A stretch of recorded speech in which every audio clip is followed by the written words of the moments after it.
Polo.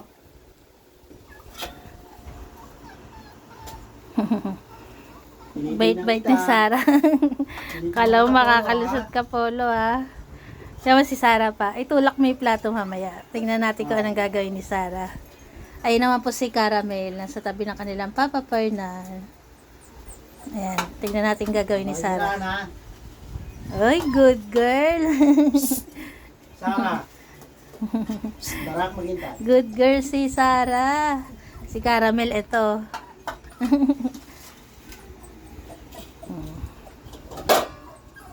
Ayan po si Cara, si Polo. Ayun naman si Sarah, lumipat ng pwesto.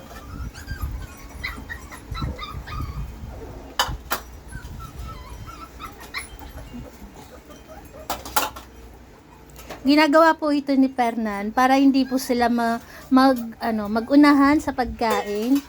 Kaya po kung yung iba po hindi naiintindihan kung bakit pinaghihintay sila ng pagkain. Ginagawa po to para meron silang disiplina. Hindi po yung kapag kakain na mag-uunahan ng kain. Kaya ang gusto po namin sabay-sabay silang kakain. Ayan. Nabantayan ng kuya nila.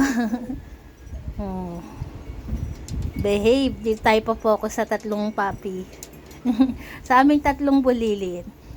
Sila po ay magto 2 months.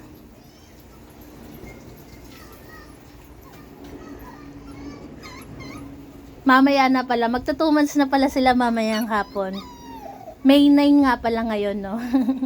Ayan. 2 months na po pala yung tatlong bulilit namin. Pero bago po sila mag 2 months, ayan, marunong na po sila ng disiplina. Hindi po yan pagiging kawawa sa kanila. Itinuturo po namin yan sa kanila para lang po matuto sila. Kumbaga, wala kaming anak sa kanila namin na-adapt yung dapat gawin ng isang bata. Ayan, magpe-pray na po sila. Para kalikan na rin kami sa pray. Tumikim pa si Lips eh. Pray. Pray na. Hoy, mamaya. Pe-pray muna ang tito. Panginoon, magandang tanghali po sa inyo. Kami po ay nagpapasalamat sa pagkain na pinagkalugod po sa amin sa mga sandali ito. Bigyan niyo po kami ng maraming po mga blessing. Pinupuri po namin kayo. Amen. Amen. Maghintay. Yung nasa ulo ni Goku pa. Goku, halika, tanggalin na natin yung nasa ulo mo. Dito na tayo. Dito na. Dito na. Ay, nakisalo na sa kuya barako nila, oh. Dito kayo. Masarili kayo eh. Clear. Dito ka, Clear. Ito yung pwesto mo, Clear. O, ba't nandiyan kayo lahat? Nagsalo-salo na iba doon. Salo. At ayan din po yung makikita nyo, yung dahilan kung bakit sanay sila na magkakasalo. Sa ibang aso, hindi pwede yung ganyan na tabi-tabi kung kumain. Pero sila kahit tabi-tabi kung kumain at magkakasalo po na ganyan, hindi sila nag-aaway. Kasi dyan po sila sinanay ng kanilang Papa Fernan. Yung katulad po nito, yung tatlong bulilit namin, magkakasalo sila. Yan. Yan po sila nasanay.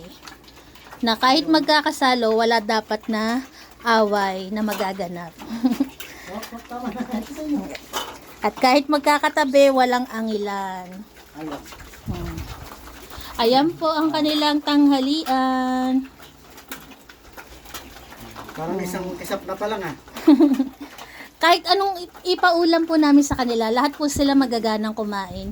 Never pa po nangyari na maihinhin silang kumain. Kapag ganun po yung nangyari, worry na kami kasi alam po namin na meron silang nararamdamang sakit.